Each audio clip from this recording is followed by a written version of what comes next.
Nerd Soul. Oh yeah, Lay Ill Kid at OneYoungsta holding it down, bringing that street geek and nerd soul. Like, comment, subscribe, hit the bell. Let's go because we have, all right, a lot to talk about when it comes to the Marvel universe, especially since we expanded. All right, we met Echo. She was just a little Echo. Now she a full-grown Echo, and we not by ourselves. I am joined by writer, producer, director extraordinaire, Jay Sherer. What's up? Hey, it's good to be here. And I added director to my resume since we last talked, which is not that long ago. So yeah, that's pretty fun. Directed my first short film. But yeah, it's good to be here. It's good to talk about Marvel, and Echo's an interesting one. I'm looking forward to talking about this. Okay, I'm glad you used the word interesting. So let's start off on you. Interesting. Why would you say that Echo is interesting? I think that it's interesting because, for one, it's the first mature rated Disney Plus show. So we haven't seen mature rated show since the Netflix days, right? Daredevil and Punisher and Luke Cage. So now it's kind of interesting because besides a couple scenes, I would not have probably rated it mature, to be honest with you. Like, it's not that mature. It's like just because they show a little blood, I guess. Yeah, it's pretty much the mature that is there because of Kingpin. Yeah, exactly. And I love Kingpin. I love Kingpin from the Netflix universe. Just for context, Netflix Daredevil is my favorite TV show of all time. Like, I love the Netflix Daredevil series. Favorite TV show of all time? Of all time. Wow. I can't think of anything that I like better. I mean, Stranger Things is making a run for that title. I will be honest, man. Daredevil, it is good. I've gone back and started rewatching it. It really is good. It's amazing. Yeah, it's so good. Like, not only is it filmed with movie quality, everything's movie quality. They have some fantastic action sequences, but it also takes you pretty deep into Daredevil's psyche and like why he's doing what he's doing and how he struggles with it. And then, of course, Karen and Foggy were awesome as a part of that too, and so was Kingpin. So I say interesting because I think we're seeing like Marvel sending a signal of like, hey, look, for those of you who liked the Netflix shows that we did, we're going to try and replicate what was done there in some of our future stuff. We know that because the showrunner for Punisher is on board to do the Daredevil series. They scrapped the Daredevil series that they were making, and they're rebooting that whole series again with... Yeah, don't get me started on that whole thing, because a lot of people want to talk about the creators, and I'm like, yeah, the creators, they were doing something wrong that made them start. But how do they get that far and you knew nothing? I'm sorry. Dude, yeah. That is a leadership issue. I'm like, how'd they get that far and you knew nothing? Like, what about the dailies? Like, maybe a weekend you should have been like, no, I'm not feeling this. Totally. Well, yeah, and Disney has admitted that they just kind of blew it on that front, like of their TV shows, because they didn't go the traditional route of having showrunners and stuff like that. They just kind of said like, oh, hey, you get a TV show, and like, yeah, you get a TV show too, and they didn't really like clarify any of that stuff. So, but since they are clarifying that stuff, and since they are putting people back in the seats that we from the same creators that I loved content from, that gives me a little bit of confidence, because I couldn't stand Daredevil in She-Hulk. I thought Daredevil in She-Hulk was like the most ridiculous version of Daredevil. Like, why bring Charlie Cox back to be Daredevil and then have him be nothing like the former Daredevil? It's like, what are you doing? It doesn't make any sense.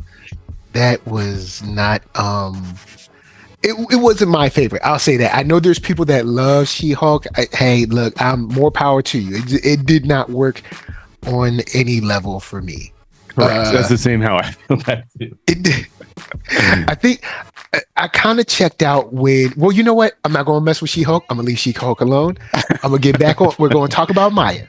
So anyway, So getting back to Maya. So the point of me saying all that was, this is a signal that they're sending to me that they're going back into a direction that I really like. But Echo is not a perfect show. It's a good show. I liked it. I liked it as a show. Episode 4 I thought was brilliant. I thought episode 4 was exceptional. Episode 2 I thought was actually fairly poor. The other episodes, yeah, they're all right. I like them okay, but I think what they're doing is they're sending a signal to me of like that world that you used to love, that was Punisher and Daredevil and Luke Cage, Jessica Jones. We'll ignore Iron Fist. That was a great world to live in and to have content show up in. So, and I'll even say this: Iron Fist had a great premise. yes, The guy that played Danny he wasn't, I don't know, maybe he wasn't like confident enough. I don't know what I was missing from it. He kind of seemed whiny, right? Yes. Is it me? Did he seem kind of, especially when they were in Defenders and you paired him with Daredevil? Like him and Matt Murdock, he really seemed very kind of childish. Yeah. And you can make childish characters work, but the problem is I think that guy felt a little bit too old to be able to be qualified as childish. You know what I mean? I was like, you kind of old for this, and weren't you like trained by the super Himalayan people, and apparently you were mature enough to be the Iron Fist, but now you're not. Because you're acting, I don't know, like this is my company, it's my and I should be the hero. And I'm just like, come on, man, you gotta help me here. Help me like you. Yeah, if you're gonna do that kind of superhero, you got to take like it's got to be like the Tom Holland, Tobey Maguire, or even the Shazam kid. Yeah, kind of maybe. Style, Yeah, maybe it's because the age. If I like, say if he was 12 to say 18, maybe even 20, I'm sorry, I can't stand a whiny man. And I know someone going to get mad in the comments, but I mean, like, look, be honest, you don't like a whiny man either. So, but I'll agree. It was cool to see that now, okay, we're going to get a little rougher. We're going to show, gunshots, big explosions, a whole bunch of blood all over the place. And it doesn't look like we're going to super shy away from it. This isn't going to be John Wick, but we're not going to shy away from scenes that might be a little rougher, a little leaning towards a little, TVMA or rated R sort of. Right. So, I'm leaning with them. I thought the Marvel Spotlight thing I was like, so why are we doing, why are you trying to separate this? But I mean, they also did that for Werewolf by Night, and that was probably one of my favorite parts of Phase 4. So, yes, correct. Yeah, absolutely. What was that, like a Marvel feature presentation or something? Like they had some kind of special thing before that. So yeah, I do like that Echo is coming with a newer energy. They're like, hey, these are like rougher people. They live rougher lives because, it's not always, the attack from the sky. There are still people that are dealing with, regular crime every day. And let's be honest, when someone robs a bank, Iron Man is not showing up for that. You know what I'm saying? Right. Thor is not coming because there's gangsters that are like kind of terrorizing this kind of like neighborhood, this set of like say 20 blocks in New York or something like that. He's not coming for that. Exactly. I mean, he could probably wrap that up quickly. But they're not showing up for that. So having heroes that can be at that level, like the ground level heroes, I like that. And so I am glad that they're making that I guess you could say push and that effort to go there with this. Yeah, totally. So I guess I'll switch over and ask, how do you feel about Echo?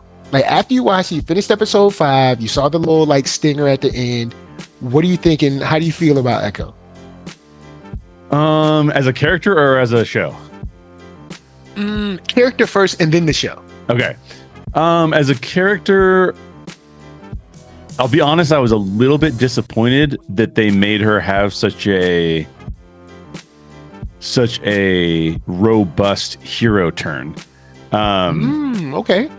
Because I kind of liked her as like an anti-hero, sort of leaning towards villain, but realizing that the villains were screwing her over kind of situation. I kind of liked that aspect of her character.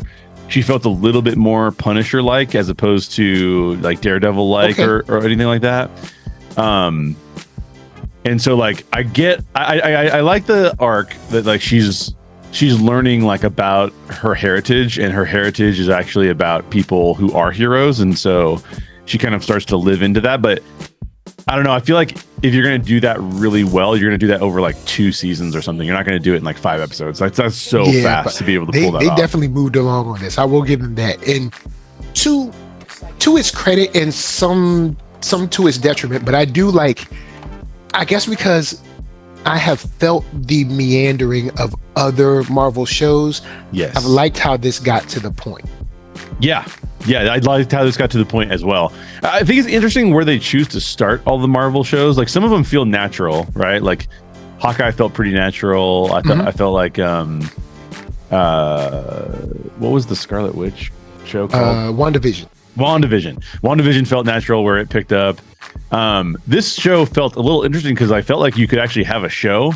Like season 1 of this show could have been all of her like growing up under Kingpin and running stuff for Kingpin, even though we already know what happens because we've seen Hawkeye. It would have been an interesting kind of we didn't see that time kind of leading up. Right, it was just a really quick shots, and I was like, actually, that's kind of a cool time period. Again, she was like, we could have got a feel for like how bad she actually got and like how dedicated she was. I know we saw some of it in Hawkeye, but it just feels like kind of abbreviated. So this show picked up at an interesting time when they're basically saying like Echo's origin as a hero is going to start kind of now. So there's a couple things though that I think. So for one, I love her Choctaw heritage and how that's worked in. I thought that worked for the most part really, really well. There's a couple times where I felt like it didn't work that well. Like, for example, the flashback to, I don't remember the lady's name, but the lady who's part of the sports team and they have to beat the other Native American village or whatever. I felt like that was filmed in a very... I'm going to use this term, and this is kind of harsh, and I don't mean it to be too harsh, but like I felt like that whole sequence was really boring. Like it wasn't like fast cuts of like there's action going on the field, you know? Like it was like kind of like we're going to now follow this person who isn't running that fast, and like he's like I don't know, that was filmed a little awkwardly. So they open up and they're playing the I guess what would be considered lacrosse now. So right. They're playing that game and I'm like, oh, okay, cool. They're playing a game. But then I'm like, whoa, this game is high stakes. What, y'all gotta like leave? Like that's how y'all settle? Yeah. Like, whoa, that's and then now they pull out their big dog. Now, of course, this is kind of before we know that she has superpowers or some kind of like. I'm like, I mean, I got love for you, but this dude is huge. Yes. This dude is huge. Yes. So I know we're not supposed to make these arguments, but just this guy's big, man. I mean, come on. And it's a very physical game. Like, I mean, I don't want to say it, but and then they're all looking at her like, you got to do this. And she's like, no problem. I'm 80 pounds and I've got it. And I was like, I want to be honest. If I saw that guy on the football field, I'd be like, okay, I've got to do something special because most of the time I just want to get out the way. Yes. Like, but the way they shot it, they didn't give us those kind of any given Sunday kind of shots. Exactly. That's exactly what I'm talking about. In there and show them like roughing each other up and like, fighting over the ball and like, get us. It was just like, all right, she's running. She's over there. I was like, hey, nobody can catch her. And then like, she did kind of like that little flip. I was like, all right, well, okay. Had to get your point across. I get it. And, we find out it's about a bloodline, which I think is cool. There's nothing wrong with that. But it did seem, it was the flashback that I cared the least about. Correct. That's exactly how I felt. And I probably rolled my eyes the most about. Yes, exactly. It was, and then remember when they had like they were actually going after the ball on the ground, and like it was like this like whole semicircle of people with their sticks, like just messing around with the ball, which was the camera. I was like, that's just such a boring shot. Like they're not hitting each other or elbowing each other. They're like, if they would have hitting a ball that with people like going shoulder to shoulder, people falling down, maybe getting stepped on, like then it would be like, oh man, they're really fighting for it because there's like one score left or whatever. Yeah, because they're about to get kicked out of the area too. Like you said, like it's a pretty high stakes game. Who knows? And when it comes to area, we don't. Are they going to have to like move like, because back then it was like horseback, so it's like what 10 miles, 20 miles, 30. Like how far do they have to go? It wasn't. You couldn't just hop in a car back then. A horse was a car. So exactly. Have 1 horsepower, but that was the one that I kind of was like, but I also understand why this kind of storytelling is why it's done, and also why it's necessary. I understand why it's necessary. I just sometimes when I see it, I'm like, I think there's better ways to get this across. Yeah, but I understand that you need that, and then the strong ladies when I was coming up were all in like rated R properties, so you can't say, hey little girls, follow this woman. Right, she kills a guy at home with his family, or goes to kill a guy at home with his family. He ends up joining them, then he blows himself up at Cyberdyne. It's like it's not, you can't show little girls that. Yeah, exactly. I mean, you can, but I don't think you should. Yeah, you should probably hold back there. So I love so here's my kind of like analysis of like the Choctaw heritage. This has become very popular ever since Watchmen, the series on HBO, like absolutely destroyed with it, right? Like that was like the best use of history to showcase where the character was in her journey. And so I think it's a good technique. Like you saw the Watchmen series, right? Yeah. It was really way better than I thought it was going to be. Way better than I thought it was going to be too. And like they had the whole Tulsa massacre backdrop that they were playing with, and like talk about like the most cinematic version of being able to display that story in a way that mattered generationally to the characters. It was just phenomenal. So I get the desire to do it. I think that here it's done well several times, but then it's like it kind of has it's kind of struggles in some other areas. So like, for example, I thought it was done really well in the flashback where the young girl is like learning to shoot the guns, and she's awesome. But her dad tells her like, sorry, like you're a girl, you can't be part of the I think he called them like light horsemen or something like that. I think light horsemen. Yeah, something like that. And so she's like, oh, bummer. And then she goes and helps, like, because they go after some guys, and then she helps fight them off. I thought that was a great flashback. I really liked the way that one was handled, and they did it as like a silent film, which I thought was creative too. But like near the ending, when she's calling upon her powers, which that was a little awkward. Like my wife did not watch the series with me, but she was. That scene wasn't. It was not great. It didn't. Them standing behind her was like, I get what you wanted to say. Yeah. Visually. Yeah. But it kind of came off cheesy. It came off. My wife, to your point, my wife had not watched the series with me. But she was in the room doing something else, and so she saw that part, and she's like, "This is kind of cheesy." I'm like, "I know it's kind of cheesy. Like, I get what they were trying to do, but again, this is a very in-depth MA rated show, and they did like basically they took it down the Shazam route, right, where it's like, here's my family and we're all tough. It just didn't work, because I think they should have foreshadowed it a little bit more too. Like she could distribute her powers through her ancestry. Like we didn't really know that. We knew that like the women had powers, if they were distributing the powers, or I mean, I don't know if she distributed the powers as much as she kind of like awakened theirs, because they're the same bloodline, so they kind of left it ambiguous. I mean, even though I guess spelling stuff out isn't always great either. Right. I'm guessing maybe she kind of like awakened theirs since she finally came into her own.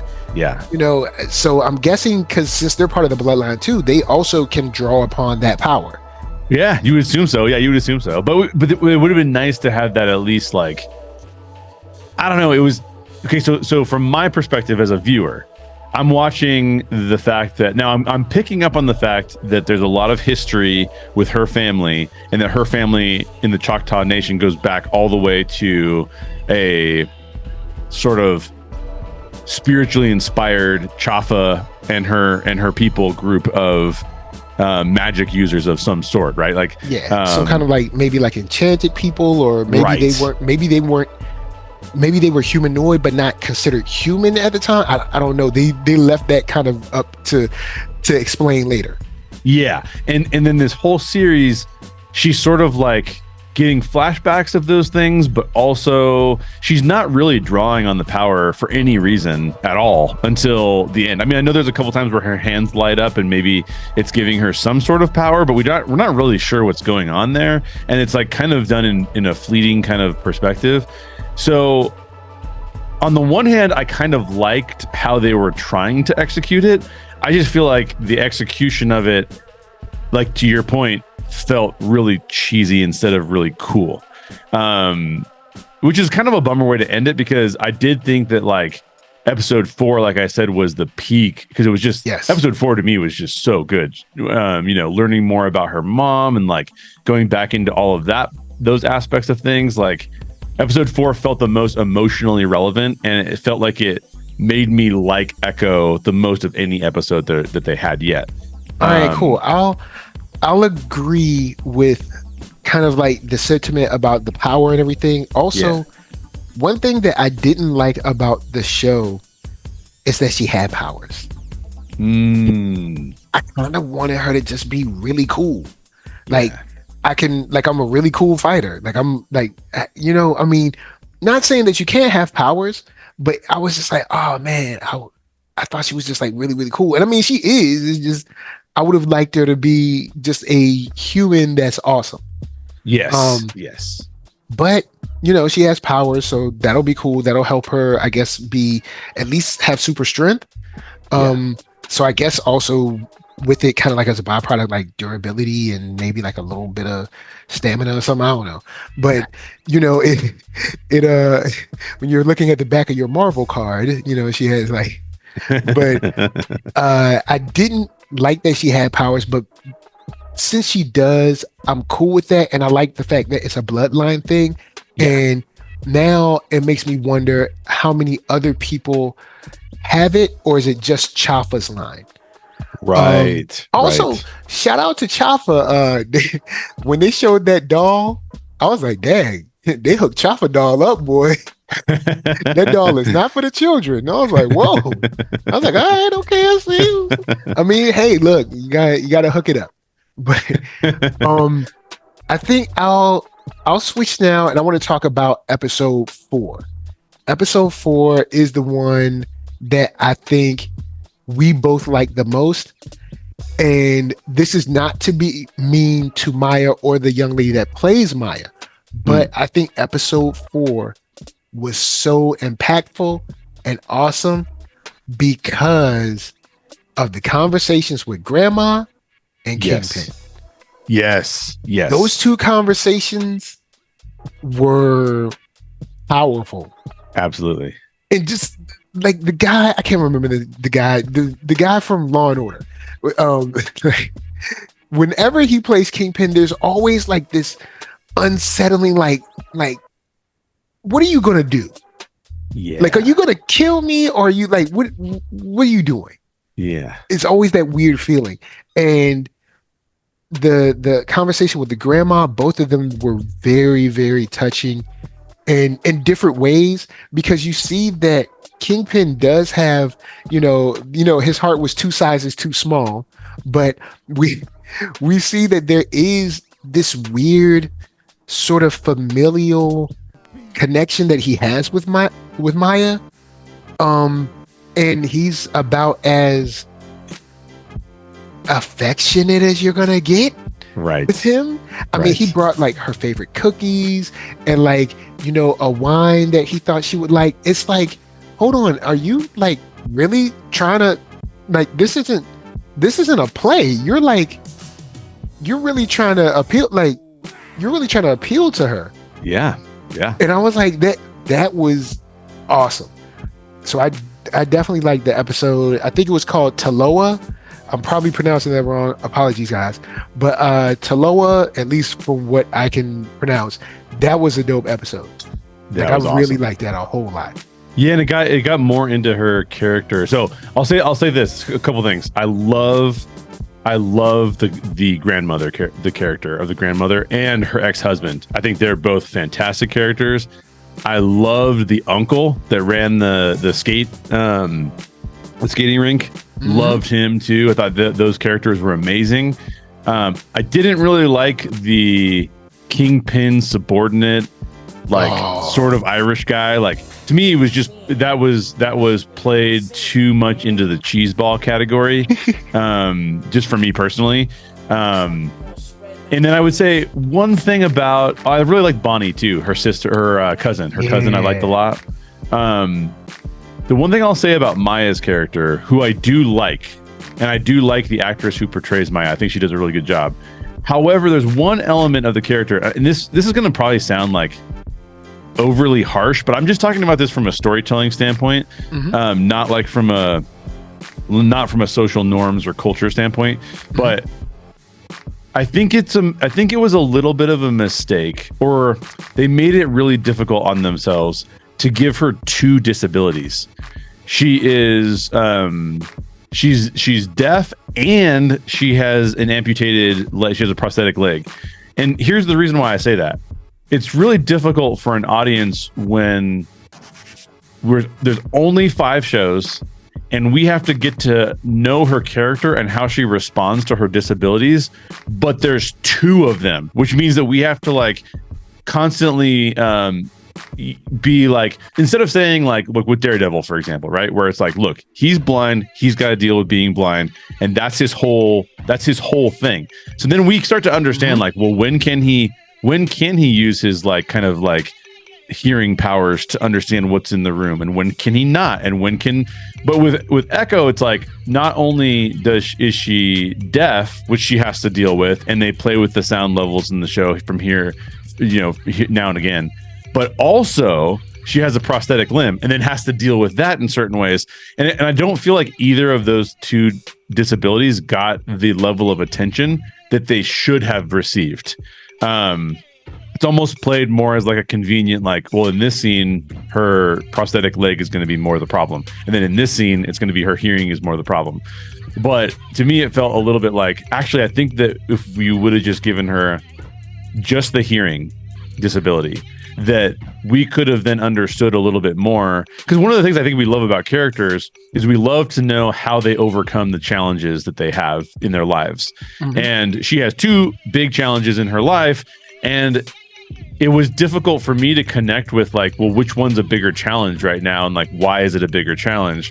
Whereas I've never felt that way with Daredevil. I'm always oh yeah, this guy can't see, and this is the challenge in this situation, or this is the reason why this scene is so compelling, because he's overcoming that particular disability or challenge.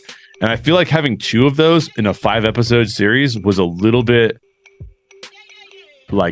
unexplored in some regards. Okay. Now, but otherwise, I do like her character. No, go ahead. No, that's all I was going to say is I do like her character otherwise. And like you said, I love Kingpin. Vincent D'Onofrio as Kingpin is phenomenal.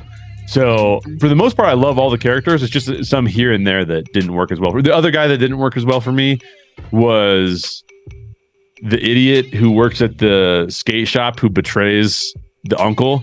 And I was they're going to kill you, right? Yeah, dude, come on. That guy and his cronies were so stupid. I'm you guys, worst. This is so dumb. Even though I hate to say it, those kind of people exist, sadly. But that's true. Sadly, they do. But oh man, I'll leave them alone. They're stupid. But yeah, I'll continue with Maya, the actress. The cool thing, I'll say the cool thing and the bad thing. The cool thing is that this actress actually is deaf, and she actually is an amputee. Yeah, which is amazing. The bad thing is that I think Marvel was milking that leg, yo. Yeah, I feel like Marvel was milking that leg hard. Yep. I was like, Marvel, let that leg, man. Look, are we going to credit the leg too? Like Marvel, like come on, like it felt like Marvel went past the point of representing amputees to patting itself on the back for having an amputee. Yeah. And maybe I'm not articulating that right, but that's how it felt for me. Well, for me, it took away from y'all are really showing this leg a lot.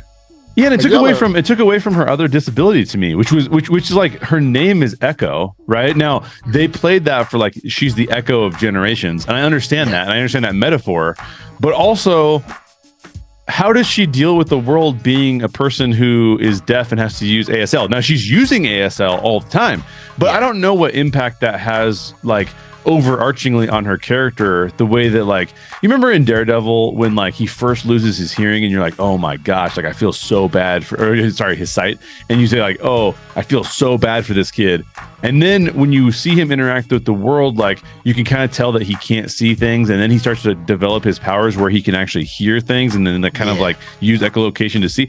All of that is an exploration of a disability and how someone might choose to overcome it. And yes, it's fanciful, but it really immerses us in the character. This felt like to me, for a character named Echo who is deaf and has to deal with that every day, that you're 100% right. They focused more on the fact that she had a prosthetic leg than they did actually on the reason she's called Echo, in my opinion.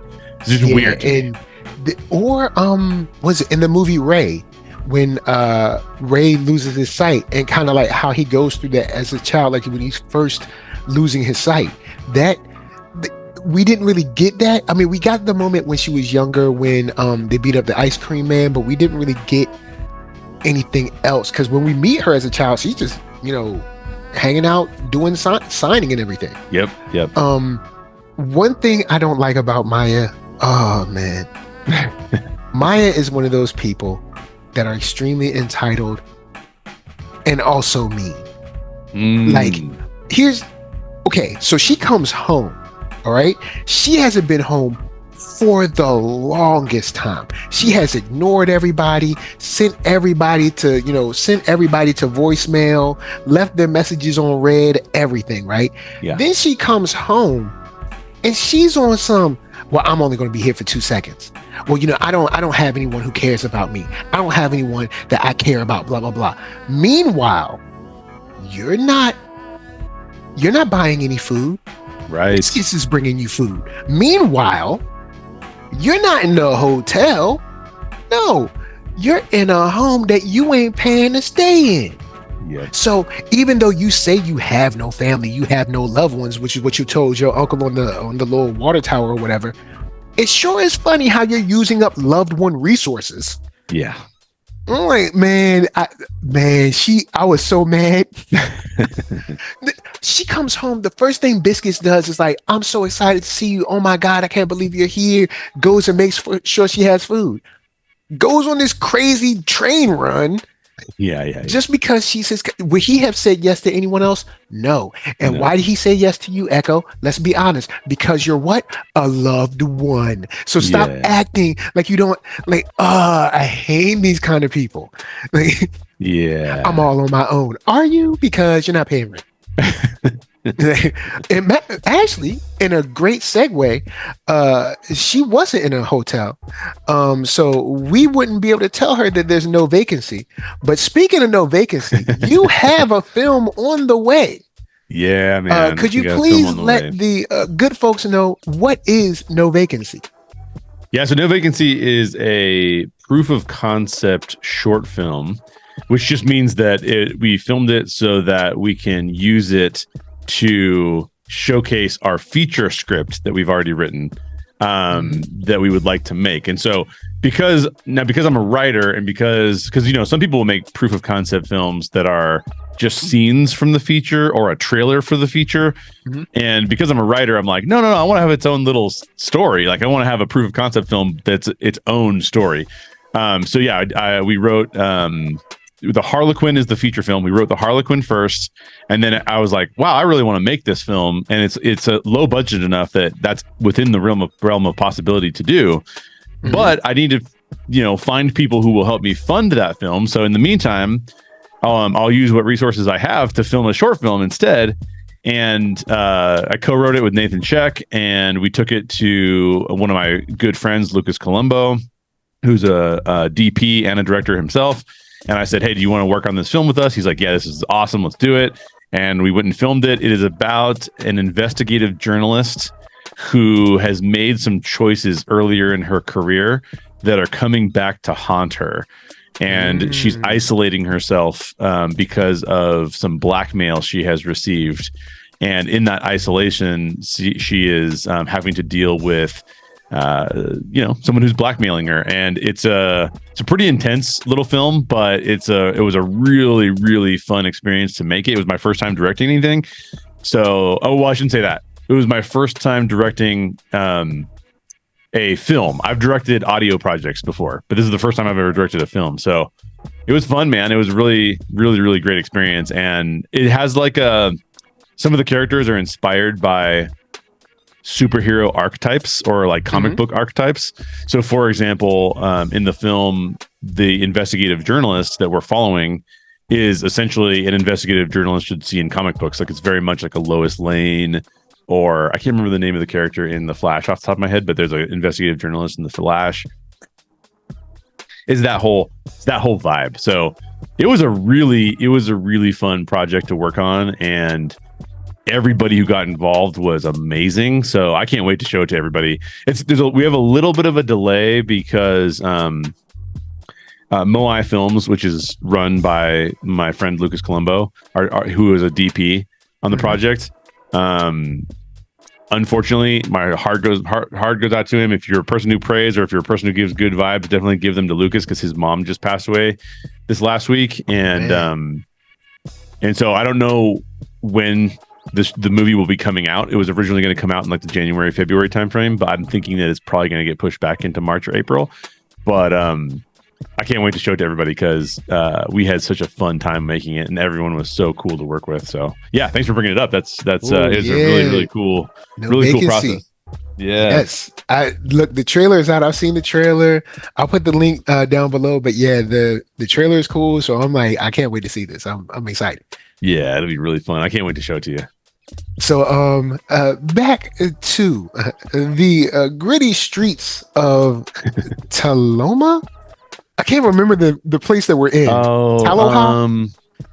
I'll look it up while we're. It is like Tahoma or something like Tahoma. Yeah, it's like Taloa or Tahoma or something like that. Yeah. But the rugged streets. No, honestly, this is a cool little town. It seems like everybody's pretty relaxed, laid back, small place. Probably one of those towns of like maybe 5,000 people or something like that. Like very small town, not a lot of people. And the woman brings literal war to the town. The only thing is, this is kind of like the bad side, the good side of the bad side. We don't really get to see war in the town, which I guess is maybe good.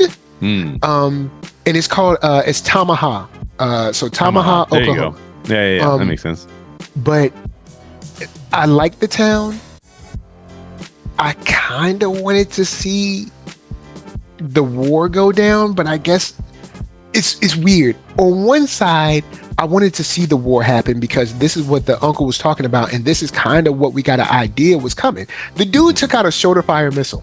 But anyway, we don't see that. And on one hand, I'm happy that these people that are just kind of like kicking it, minding their business, they don't bother anybody, that they weren't hurt. But I also am kind of disappointed because we were talking about these I guess consequences, or like this danger that follows her, and then danger didn't really follow her. I mean, a couple of people got kidnapped, but this is, you had I guess Biscuits came through and kind of monster trucked the bad guys. But, yeah. I mean, I was expecting more of a war, because her uncle said, I believe he said, you're going to bring war to this town. Yeah. And I was like, oh man, I was like, these aren't the type of people that are like, these just people that like kind of go to work and go home. They're not going to be able to handle like wet work assassins that, Kingpin can, afford. Yeah. But actually, I'm glad you brought this up, because that's one of the things I had forgotten about this until you just brought up now. But like, I've always been a little unclear. Well, I'm a little unclear about what the Irish bad guy who works under Kingpin. I was a little unclear on what his motivation was to just attack the festival, because like I understood that he wanted revenge on Maya because Maya blew up their armory or whatever, and so a bunch of his weapons are gone. Yeah, and almost killed him. So I totally get that. And then I guess you could say, well, he's so mad at Maya that he just wants to destroy her entire culture or something like that. But like, to me, it would have been nice to have a little bit more of like his motivation worked in there, because to bring an RPG to like a town fair is odd when you just want to kill one person, and you bring like, you know, trucks full of guys, like 2 trucks full of guys with automatic weaponry. Yeah, and that guy was not playing.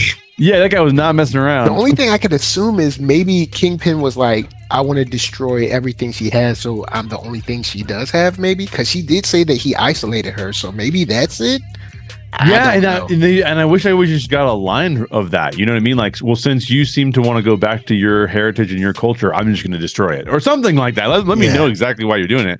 But no, I actually agree with you that I'm in 100% agreement with you that the town didn't feel all that involved, for as much as they were foreshadowing that war was going to come to the town. It still felt like, to me, the war was mostly related to Maya's immediate family. Now, I did love the fact that they were showcasing the Choctaw heritage with all of the people in their traditional costuming. That was awesome. I love that. But it just felt like it was like, okay, well, now let's use those people in that scenario to see if they can like fight back against all these other guys, as opposed to one guy in a monster truck. To your point, it didn't really feel like the war came to the town so much as it was that the war came to Maya, and Maya's family kind of had to deal with it. So that's a really good point. I'm in agreement with that. I think that's a little bit of the reason why episode 5 for me, that and the cheesy part of like her calling on the ancestors. Again, not the aspect of that she's doing it, but rather the execution of it on screen. I think those 2 things were where episode 5 kind of went down a little bit, because episode 5 could have been just as good as episode 4 if they would have solved a few of those problems. You know what? I'll say this, that it seems to happen with a lot of Marvel shows. The climax is kind of like, okay. Yeah. Like, it seems like the Marvel show climax is just all right. Yeah. And I mean, I liked the whole thing of like, all right, she's accepting her bloodline, she's accepting her family, she's not shunning her family. That is one of those like acceptance moments, coming of age moments, that's cool, that's powerful. Right. But then they show the people behind her, and I was kind of like, I see what you're trying to do, but that kind of works more in like, say, like anime, or maybe that can work in maybe just a different setting, like a different show. But here it just didn't really work. Maybe because we didn't have time to establish something like that. Because like say if you have something like Black Panther, we had established, you know, that they're speaking to spirits and going to the spiritual realm, you know, 3 or 4 times. Like, I think 3 times. I think they went 3. Yeah, maybe that sounds 3 or 4 right. times. And so that's kind of established. Here it's kind of like, okay, we have memories / visions, you know, but nothing to the point of like spirits actually kind of like appearing, kind of thing. Right. But we did see the mom conversation, so I guess, but it just seemed kind of out of place at that time. Yes. And it seemed kind of cheesy to me. But yeah, the climax, it just ends up, the fights aren't that great. I think one of the biggest things, Marvel's fights have to get better. Yeah. They got to get better. Yeah. Come on, man. All right, call whoever is working on the show Warrior. All right, call them. Call whoever worked on the 2 movies, The Raid. Not call them. I know they're somewhere. Call those people so you can have cool fights too. Yep. Because the fights just aren't really. The skating rink fight didn't really do it for me. No, that didn't work that well at all. Yo, she suplexed the dude. Hold up, I forgot. There was this huge dude that she suplexed, and I was like, I. But yo, that was crazy. But also, I will give props to that fight scene because there is one thing that I definitely know hurts because they're heavy. Those ski balls, if you hit somebody in the head with that, yeah, I'm sure those really did hurt. Oh yeah, that part was actually cool. But even the part where they made it to be this like really cool sequence where she like takes the guy through the wall, the make skate again, make what was it? Make America skate again. Yeah. And she comes through the wall and like lands on him, and I was like, man, I don't know if you're gonna be able to take that guy through that wall. To be honest with you, like it seemed like everything seemed like so outside. But I guess that's part of her maybe subconsciously using her super strength without knowing it. I guess it could be, because now we're realizing that Maya isn't human. Or I mean, she is a human, but she's like a meta-human, sort of like a meta-human, sort of. But she's not a mutant, so that's different. So I guess we could throw it on that and just say, hey, she was kind of you. But we have to make the logic leaps for the show. Yes. And I did think that what did you think of the Daredevil fight? Because I thought the Daredevil fight was actually really good. Yes, let's get to the Daredevil fight. I was saving that to talk to, so this is the perfect time to talk about Daredevil. So this show is not without its tie-ins. We get to see Hawkeye, we get to see Daredevil, and of course, we get to see Kingpin. Daredevil comes in for 2 seconds. Yeah. And he mops the floor as he should. And Echo is getting whooped up. And getting whooped so bad, she just ran for the gun. She was like, look, screw this. Yeah, exactly.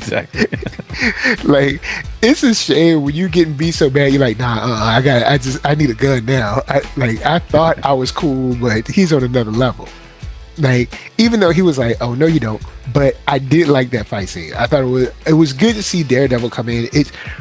This show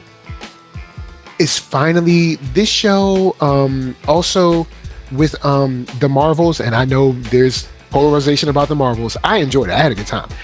It felt like kind of like one of those one-shot issues where hey, we're all in town together. Hey, why don't we go to the mall? Oh my God, somebody's attacking. Kind of like that thing. Yeah. There's an episode of Young Justice where all of the women, they go to like brunch or something, and then someone robs a bank across the street, and they gotta kind of like suit up. And then that's when they all end up going to Bialia to fight against Queen Bee or whatever. But that's a whole other thing. But I like those kind of things where it's like, hey, we're just here together hanging out. We got some superhero downtime, and it's like, oh no, you don't. But so Daredevil comes in. We get some tie-in. We get Hawkeye tie-in, Kingpin tie-in. This is another show where, like the Marvels, I'm starting to feel like, okay, they all are in the same world. Now, it might be clunky in some places. Some people might not like it, but I do like that the Marvels, as well as this show, is making a concerted effort to say, hey, these people are all in the same universe. They know each other. They've heard of one another. They are affected by one another. I like that. Now, I mean, of course, I know when you have schedules and actors, you can't always do that, because when comics, you're just drawing. Everyone's available when you're just drawing. Right. But I like that. I like that this show had those tie-ins to say, hey, this person is, at the street level, and these are kind of people that you would meet at the street level. So I dug that. I dug that a lot. I like the fact that Daredevil's in there. I also like the fact that Daredevil came in and he was almost kind of like scolding her. He was like, I was waiting for them to. And here you come in and messing stuff up. So yeah, I like the Daredevil fight. How about you? I thought the Daredevil fight was the best fight in the series, especially because you get that really cool fight in episode 1, and then in episode 2 you get the train sequence, which I think is probably my least favorite sequence. Either the train sequence or the sporting event sequence are my least favorite in this series. But no, I love the Daredevil inclusion, and I want to pick up on something you said because I think it's really, really insightful of you to say. Sorry, I keep coughing. I'm getting over bronchitis. Yeah, it's brutal. I've had it for 3 weeks or something like that, and I can't stop coughing. But anyway, one of the things that I think that you were saying that I think fits in perfectly with what Marvel's doing with their TV shows, and why their TV shows sometimes feel like they end in a lackluster sort of way. And I think this is actually happening with Lucasfilm and Star Wars at the same time, is that it feels like they're trying to leave their biggest moments and their most impressive moments for you to go pay to see it at a theater, as opposed to seeing on a TV show. And so it's kind of like they're almost like they're building up to something, and they're like, oh, you can't get that unless you pay us some more money. You know what I mean? Like, we're gonna you gotta pay some more money in a theater to get that particular event. At least, and I mean, of course, I'm not running the books at Disney, right? But even though you can charge more, I guess, per viewing at a theater, isn't it really good to have people hooked on a guaranteed monthly payment so that you can plan out your budget? Especially as someone who has a house budget, I can say, hey, look, we got, I don't know, let's say 1 million people hooked at $9 a month. You know what I'm saying? So we're cool. Now we can buy this and we can buy that and we can fund this and fund that, because we have this many people coming back every month because we're giving them nothing but hot fire. Yep. Well, and to double down on that, Marvel was doing so much content that was, what do I want to say, variable in its quality. That like for example, I watched a few episodes of She-Hulk, and then I was like, oh man, like this is supposed to be funny. I don't think it's funny, and so I don't really want to watch it anymore. And then I did watch the Daredevil episode because I was curious about how they were going to have him show up in new Marvel, and I have massive issues with that. But then I was like, okay, well that wasn't my favorite, but that's just one isolated thing, so I'm not going to worry about that. I'll just watch the next one that comes out. And then Secret Invasion comes out, and I watched the first episode of that, and I'm like, oh, this is brutal. Like this is not entertaining. Like Samuel L. Jackson is one of the most entertaining actors that has ever been in Hollywood, and you're making this dude super boring in this episode, in this series. So I didn't watch anything else after that. So and then I didn't see Marvels because I had seen Quantumania, and I did not like Quantumania. I thought Quantumania it just felt real strange to me. It felt like a made-for-TV movie as opposed to a theater experience. And Quantumania was firmly in the okay territory. I did like the fact, because when I reviewed it, I said, I think that we're getting back to like, okay, it seems like this movie at least has a plan. This isn't my favorite movie, but it at least now seems like they have an idea of what they want to do. Yes. Yeah, I agree with that. It's firmly in the kind of like C. Yeah, not C minus, but like a firm C. Yep. I'm willing to go there. I would agree with that. And I did like Loki season 2, which did end on a big major plot point thing. But that was the end of the whole series. I don't think they're going to have a Loki season 3, right? So like that was like, we can end this one on a big note because this is impactful for everything moving forward. So I think, but I think the major point overall is that like, I don't think that the TV shows, for the most part, unless they're ending a character arc like they did with Loki, they're not giving us these big major moments. And so it's harder to say I want to watch everything that Marvel's doing. Because I was, even up until pretty much 2023, I was watching every single thing that came out from Marvel. And Yeah. that's been a little rougher lately. And I'm like, you know what? I'm just not going to do this anymore. Like, there's too many other amazing things out there. I still haven't watched One Piece on Netflix, which I hear is amazing. Oh yeah, that's a lot of fun. Yeah, there's a few other things that I still haven't seen, and I was like, you know what? There's Marvel's not really bringing it with the level that other people are bringing it with. So So the bummer about that is that yes, I'm caught up on Echo, and part of that is because I love the Daredevil, Luke Cage, Jessica Jones, Punisher world, and that's like one of my favorite worlds to live in. So I can't wait for that stuff to come back. I even think they're bringing John Bernthal back as Punisher, which is amazing. Nice. I think that's true. Don't quote me on that. Look it up, but I think that's true. So that's all awesome, but like I have no idea what's going on with Secret Invasion or like what Secret Wars is going to be. I have no clue because I just totally missed out on that show. Now I'll probably watch Marvels when it comes out on Disney Plus or whatever. I'll probably watch it because it did look like it could be fun, but the previews did not sell me on it. The previews were like, oh man, I don't know about this. This could go in a direction that is not great. And this might be a part where Marvel TV and movies are kind of getting like the comics are. Because I mean, and this is no diss to the comics, but I mean, I'd never read every single Marvel comic that ever came out. Right. You go in, you don't go in there and you're like, I'm gonna just buy everything that Marvel put out this month. Usually it's like, let me get this. Okay, take it easy. And then if they reference another comic, you might be like, let me see if a friend has it, or let me go buy that one. But well, that's also why they always try to do these crazy tie-in events where it's like, bruh, I shouldn't have to buy 30 books to get the Civil War storyline or something like that. But yeah, exactly. But I mean, maybe that's it. Maybe we're getting to the point where it's like, hey, a lot of people might buy, X-Men, but are they going to buy X-Force and X-Men Red and X-Factor and New Mutants, and like, are they going to buy all those? Or are they going to buy X-Men and Uncanny X-Men, or are they just going to buy one or the other? Maybe that's where we're getting to now. Yeah, it could be. And the harder thing with film is that like you have actors portraying the characters who basically get careers made and don't want to come back to Marvel, and also age out of the roles. And so it's like nowadays and I think that's one of the problems that they're facing. Like I don't think it's that.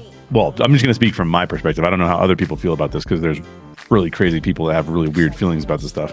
But like, I have no problem with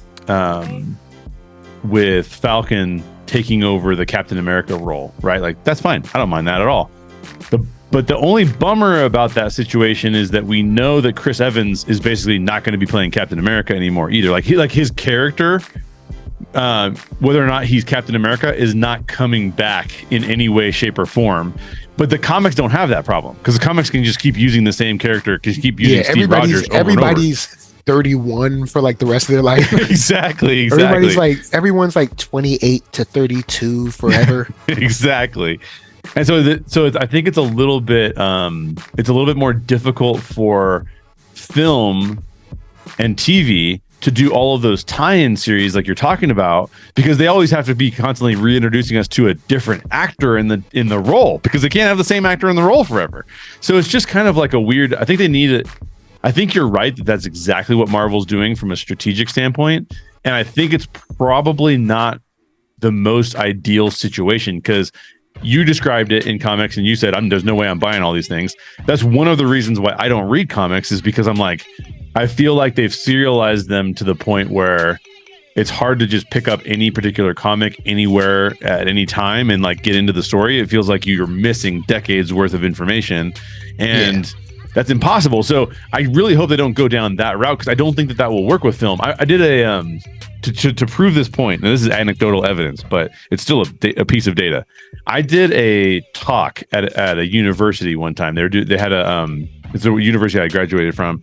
They were doing like a day of learning where all the students and the professors and everybody, and even people from the community, could just come into any session and sit in a session and hear from people. And I did one on like how do we tell if someone's a hero or a villain utilizing comic book characters from film?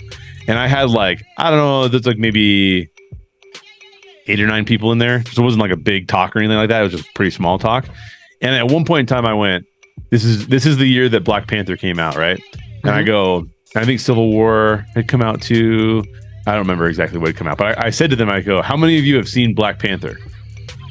0 people out of 9 who attended on purpose a comic book panel had seen Black Panther. And one kid was like, I think I saw Black Panther. I'm not sure. And I was like, oh, I think I saw it. Yeah. Like, and I was sitting there looking at these 9 people, and I was thinking to myself, but you came here. If you came to a comic book panel, and I've seen all of this stuff, but you've only seen like 1 or 2 movies here or there, because they'd seen other movies, but they hadn't necessarily seen the movie that I was going to give, because Black Panther's character arc through Civil War, and then through the first Black Panther movie, T'Challa's character arc, I thought is awesome. It's one of my favorites. And I was going to use that as a reference point to talk about why he's a hero and not a villain, and how he became a hero. And I'm like, literally no one's seen it. And that made me realize that the general marketplace, even people who would say like, yeah, I like watching comic book movies, is not like you or me. It's not the people who are going to see every single thing that comes out. It's a different kind of person. And Marvel can't sustain that, because you and I are, because even me now, I'm saying, well, I can't keep up with Marvel. And I'm one of the ones who did. So I just think they're putting themselves in a place that's pretty challenging. Yeah, and especially if everyone isn't good. Exactly. And it's, and not saying that because I don't agree with this idea that everything has to be, Avengers Endgame either. No, not at all.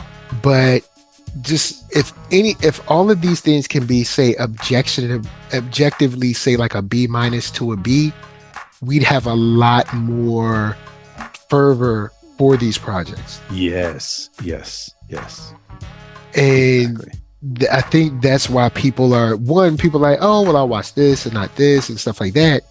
But that's why, people aren't clamoring to, well, amongst other things, clamoring to the movie theater. Because, I mean, a lot of people want to blame Marvel or blame DC or blame whoever. Let's be honest, we got to blame these theaters too. Yeah. Like, the floors aren't clean, bathrooms aren't clean. Dude. They don't have ushers getting people out that are talking and stuff. Or I got to pay for the ticket. I also have to pay to park. Then, You know what I'm saying? Or any number of things. Or you're sitting in the theater and someone's talking on their phone, and like I said, the usher doesn't get them out. Or you're sitting in the theater and there's like younger kids like running around the theater. That happened when I went to Kubo, and when I went to Kubo, and I think when I was at the My Hero Academia movie, the Heroes Unite one, there were like looked like 16, 17. They were just running around the theater. Like they I guess they were like kind of like playing tag sort of, but they were like running and yelling, but the movie's playing. Oh my god. And so, I go out and I told the manager, and he was like, oh, well, we'll go get him. And they did go get him and kind of got him out. I guess they, kicked him out or whatever. Yeah. But I was like, yeah, but now I missed the movie. I can't rewind it like everybody else. Right. He was like, well, I can give you a free movie. I was like, yeah, but is it going to be another free movie with like kids running around? Exactly. So there's, then you have like, $200 Snickers and, $84.95 popcorn. So, I mean, there's all of these things come together. We're still reeling from effects of the pandemic, like inflation is crazy. Then going to the movies is, it's like a big deal for some people. Like, let's say you want to take the kids, and I say this because I was with Lisa, but we were behind this lady. At least I think, no, I was by myself, but I was behind this lady. It was her and I guess her kids and like a couple of other kids. Concessions alone, right? I think it was 4 kids in all. It seemed like 2 kids were hers and then the other 2 kids were friends.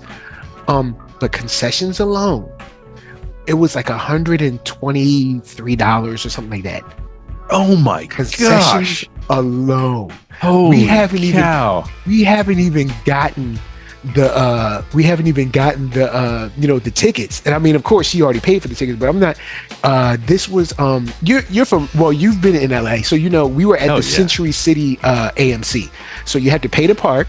Oh my god! And you had to pay for the tickets. And it was her husband, the 2 kids, and 2 other kids. And it was like $121, $122, something like that. I was like, that's insane. Yeah. I was like, that's like a real restaurant. Like what?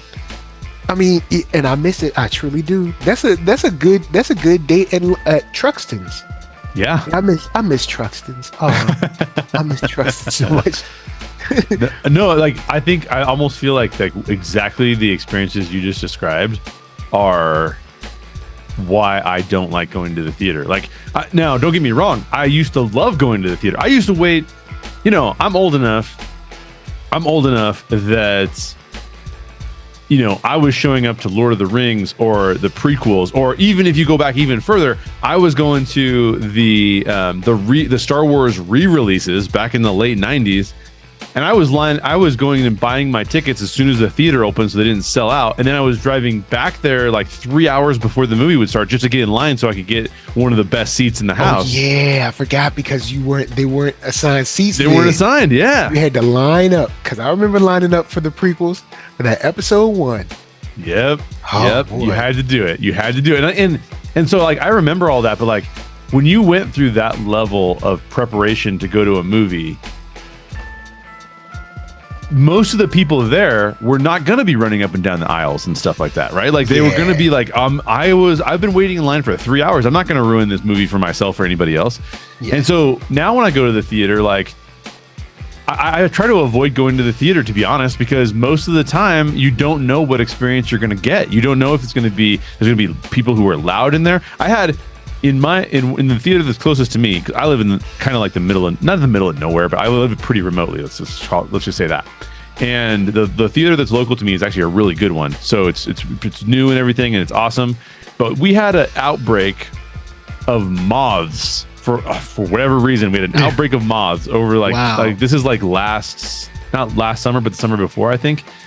Dude, there were moths flying around in the theater, like in front of the screen and everything. And I was just like, are you serious? Like, I know this is difficult to take care of, but like I paid, now fortunately it's not that expensive at my local theater because they just don't have enough demand for it. That's a weird problem to have, but it's still a problem. It's still a problem.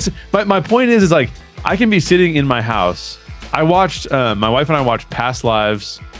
And then we watched a movie that I would recommend. I think you would really like this movie, actually, because there's lots of action in it. There's a movie. It's a French movie. You can play the English dubs, or we just watched it with the English subtitles.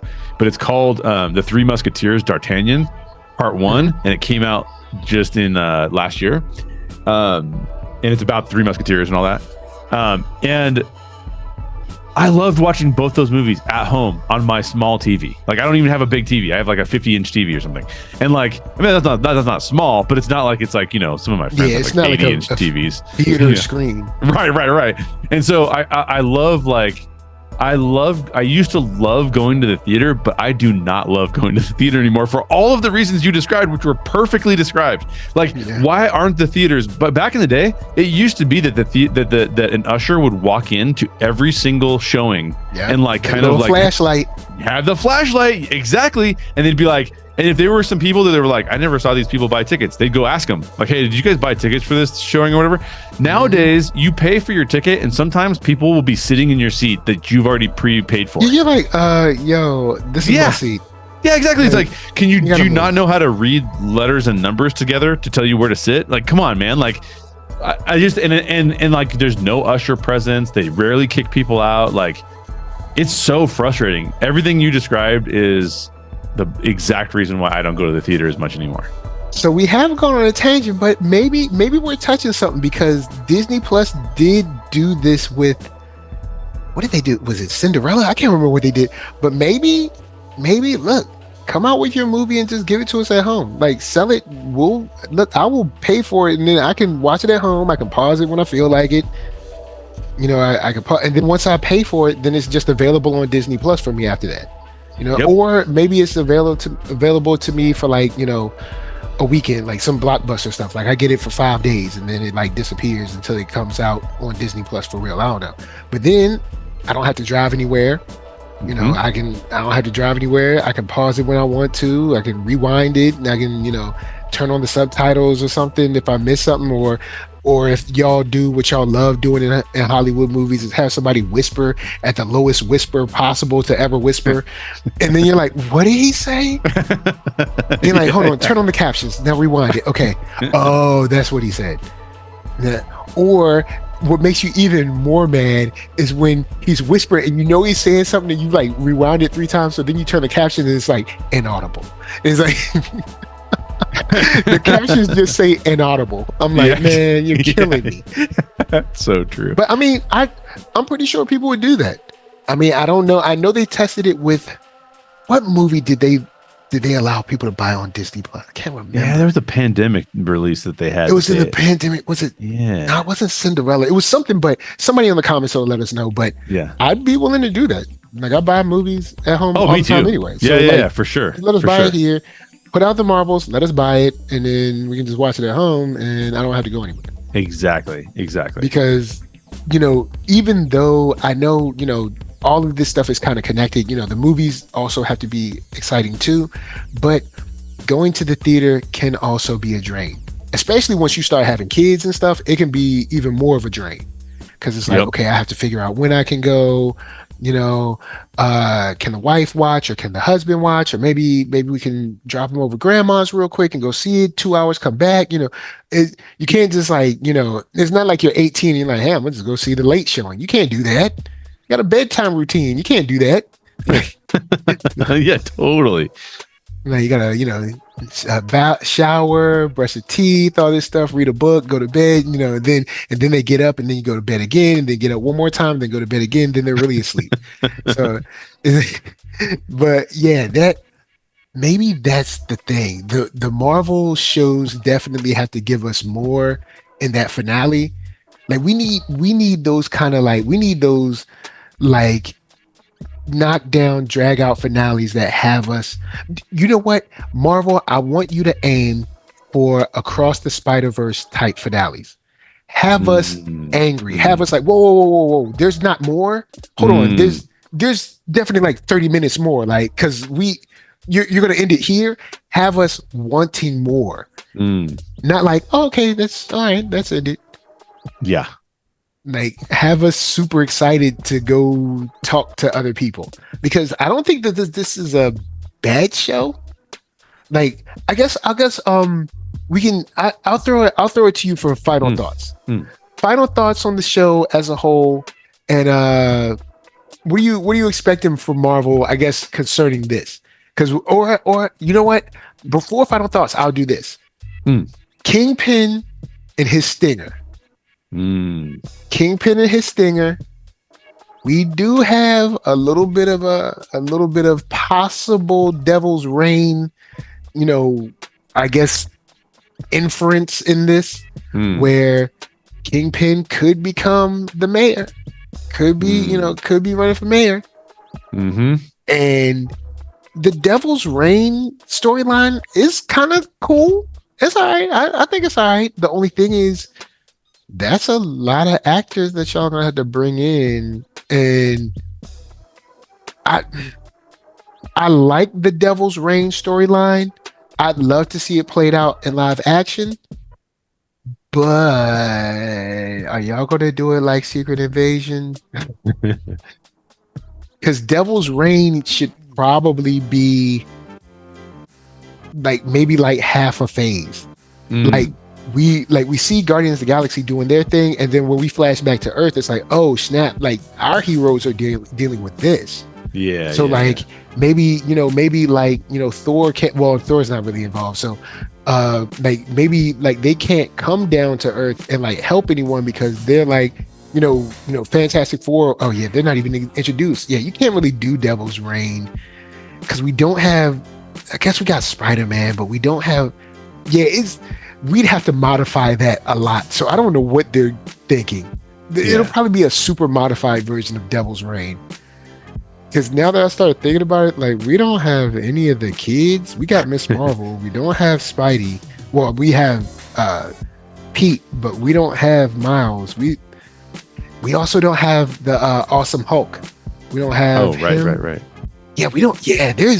Yeah, I don't know what they're planning to do. They're definitely having him looking at being a mayor, but I don't know what they're going to do beyond that. Right. Well, they supposedly the Daredevil storyline was going to be the Born Again storyline. Which, have you read that storyline? No, I've never read Born Again. How is that? I've never read Devil's Reign, but like Born Again is dark. It is so dark. I mean, it is. I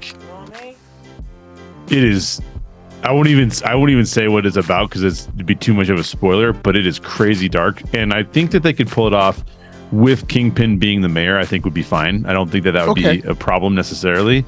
But so if they go that route, I was initially pretty concerned about them making the Born Again storyline, predominantly because the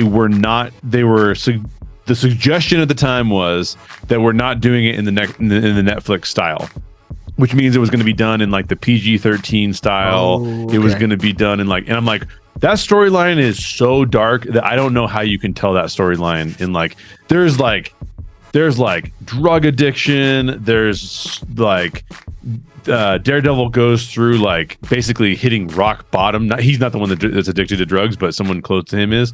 And he hits rock bottom and just wonders can he even be a superhero anymore? It's a psychological manipulation of Daredevil from Kingpin, and it's insane.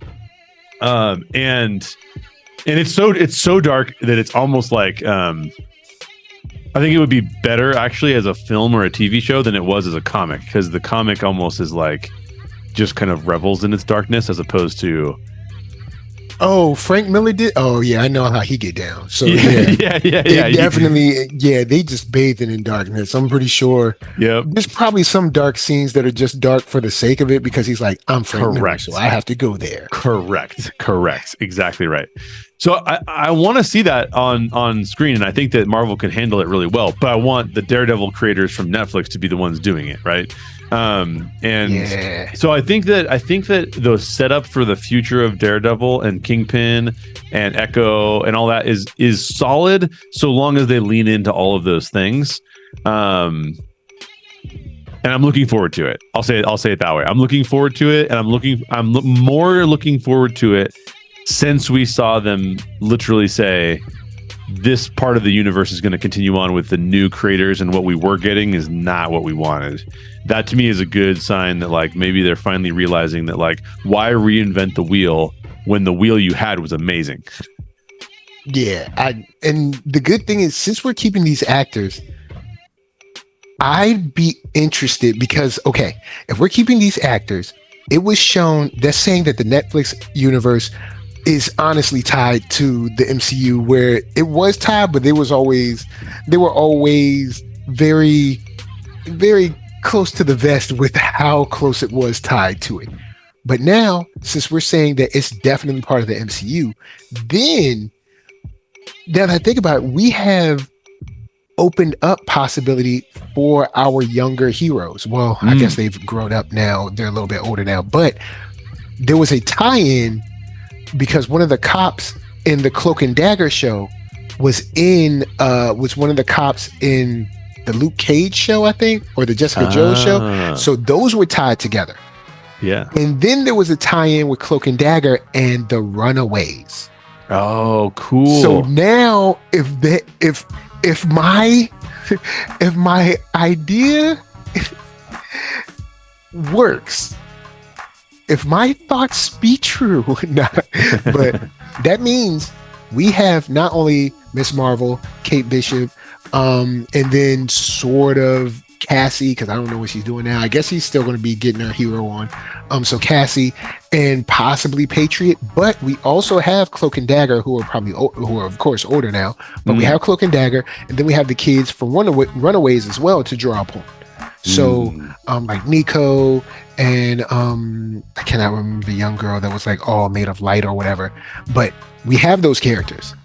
So we could probably, you know what? I'm gonna sit back and think about. I might do another episode where I try to get all these characters and see if it's possible.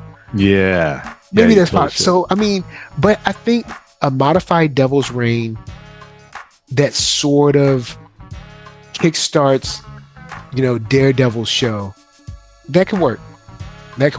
Yeah, because we don't have. I mean, if we're gonna bring back the Netflix people, or at least most of them, that means that we still kind of have the Defenders. I would recast Iron Fist and like not say anything.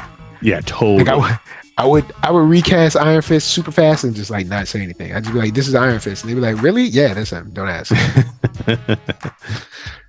I agree. Yeah, I think that could work. So Kingpin, I do want to see where this goes. I want to see how they modify it, because if this is supposed to be a Devil's Reign, we're missing a lot of people. I mean, we do have Captain America. I mean, basically in Falcon. Winter Soldier's not there, but we could throw him in there. We have one Spider-Man. We could just cast a new Spider-Man and let this be his backdoor pilot, which is something that I think that Marvel should do more of. What Marvel did with Black Panther, they should do that with a lot more people. Yeah, I so agree. Maybe a Devil's Reign could be a way to kind of backdoor these actors in and kind of let them play in sort of like a Civil War vibe, where it doesn't have to be their show, so they don't have to carry all the weight. Yeah. So maybe that'll be it. But that's a good idea. That's a good idea that they should recast people. Maybe it'll work like that. Yeah, I like that idea. So hey, Marvel, look, just going to send me a check and everything will be fine. Send the check. All right, so I'll throw it to you. Final thoughts, and of course, where can they find you? Final thoughts on Echo. I think Echo was worth watching. Like, I didn't feel that way about. I didn't feel that way about She-Hulk. Obviously, didn't feel that way about Secret Invasion. I could kind of go either way on Ms. Marvel. Like, Ms. Marvel had some awesome moments, and then some moments that I kind of like. So I would say that Echo, for me personally, was better than Ms. Marvel, even though I liked some of Ms. Marvel a lot. If I were to compare it to like a Star Wars show, since you and I talk a lot about Star Wars shows, it kind of feels like it's between Ahsoka and Kenobi. Whereas like Kenobi, the whole time you and I were doing shows on Kenobi, I was feeling like this is a pretty good show, and I hope that it has a reason for existing. And then it ended, and I was like, there's no reason for that show to exist. Yeah, what a bummer. It was just like, hey, the actor wants to do it, and yeah, exactly. People that get paid a lot of money to make up things couldn't make up anything for this iconic actor and character. Yep, that's a perfect way of saying it. And so Kenobi to me is very much mediocre, whereas like Ahsoka, despite the fact that I didn't think it ended all that well, it rose to like 10 out of 10 heights in the middle of that season, right? And we did shows on that too, like where like the middle episodes were like, these are 10 out of 10, these are awesome. Yeah, it was like episode like 4, 5, and 6 or something like that. It was like a stretch of 3 episodes that were like really cool. Yep, exactly. And then it kind of went back to being sort of okay. Exactly. So I'll give Ahsoka a little bit of a higher rating than Echo, and then Echo would fit in sort of like, it's like in the Hawkeye range for me. It's like, yeah, it's okay. Like, it's good. Like I'd watch it, but it's not one of those shows where I would say, if you've never seen Marvel, or if you really liked Marvel, but you've been out of Marvel for a while and you're not sure if you want to come back, I would not tell someone like, you have to go see Echo. Echo's amazing. So it's kind of like in the good category. If I was to give it like a number, it'd be like 6.5, 7, somewhere in there. Okay. All right. Yeah. I can see where you're coming from with that one. I definitely agree. It's one of those where it's showing that they're trying, and I know that the wheels turn slow because production is like, takes years. So I'm seeing that the wheels are turning. Yep. But once again, of course, tell them where they can find you. Yeah, so you can find me. I have a YouTube channel called How Stories Work with Jay Sherer.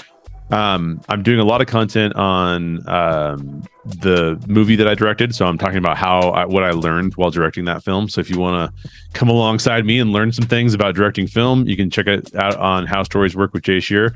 I also recently watched The Killer on Netflix, and I really liked it. And a lot of people are like, I don't think quite understanding all of what's going on in that film. I even watched some people that I really respect in their breakdowns. I'm like, actually, I think you missed a couple things. So doing some content on The Killer over there as well. And then excuse me, and then you can also hopefully check NERDSoul out pretty soon with us on the Story Geek show, which is over on the Orange Grove 55 YouTube channel. We haven't had NERDSoul on with us in a long time, but I'm hoping Michael can join us soon because I love talking to Michael about stuff. And we do shows just breaking down, our favorite geek stuff. And I don't know what we're going to talk about next. We've been talking about Pixar a lot lately, so we'll see what happens next. Maybe we'll do a Star Wars thing or something. Incredibles 3. Let's do this. Yeah, there it is. Or Inside Out 2 even. Wait, what's taking so long? Let's go. Yeah, let's go. Let's do it. Yeah, so that's where you can find me. Find me at those places. If you want to follow me on X, you can follow me at Jay Sherer. I'll be hanging out on X every once in a while. That's about it. He has thoughts on X. I have a few thoughts here and there. Oh boy. So, of course, final thoughts for me. This show, it's okay. It does seem like we're starting to see the studio turn around a little bit. Mm-hmm. So I do want to see where Maya goes. I hope Maya stays tip top shape or whatever, so that she can, continue doing this role. Because I'm pretty sure these things aren't easy. Like even Hugh Jackman talked about like having to like stay in shape for this stuff because it's like it's not easy. Like being like super ripped all the time. So hopefully she can stay healthy, stay in shape, and all that good stuff. Because injuries and stuff, they prolong productions and all that. So. Oh, yeah. So besides that, I'm not super happy about the abilities, but now that we have the abilities, I want to see where they go and if they are tied to anything, or if it's just another part of what makes the Earth so special in this universe. From the 10 Rings to mutants that we'll see sooner or later, to of course her with Chafa and the Choctaw people, the first Choctaw people, her bloodline, things of that nature, and then of course all the like super geniuses we have from Reed or Stark or T'Challa, Blue Marvel if we ever see him, Moon Girl, stuff like that. There's Peter is like a genius scientist, all of these super smart people, something like that. So that just adds into like what makes Earth so special and why like the Kree and the Shi'ar and whatever kind of hate on us. But do I want to see more of Maya? Yes. Do I think this is the best show? No, but could I watch it again? Maybe. Some of the episodes, probably like 3, 4, and 5. Skip the first 2, something like that. Mm-hmm. But I don't hate the show. But I think it's time for us to start moving from okay into a firm good. Like everything doesn't have to be great. I understand that. I mean, no one's ever going to hit greatness. Like you're never like, say if you're a painter and you painted your peak, painting or something, it's not like you can turn around next week and do another one just like that. But I would like to get into solid, just give me honor roll. Just give me honor roll. Let's get out of the C's and D's. Let's get into honor roll. At least let's get into the honor rolls and stay there. Yeah. So with that said, NERDSoul, Facebook, Instagram, Twitter, TikTok, podcast, all that jazz. And until the next time that you have to shoot somebody so that the shoulder fire missile goes up in the air and somehow explodes like a firework, this is from us to you saying peace.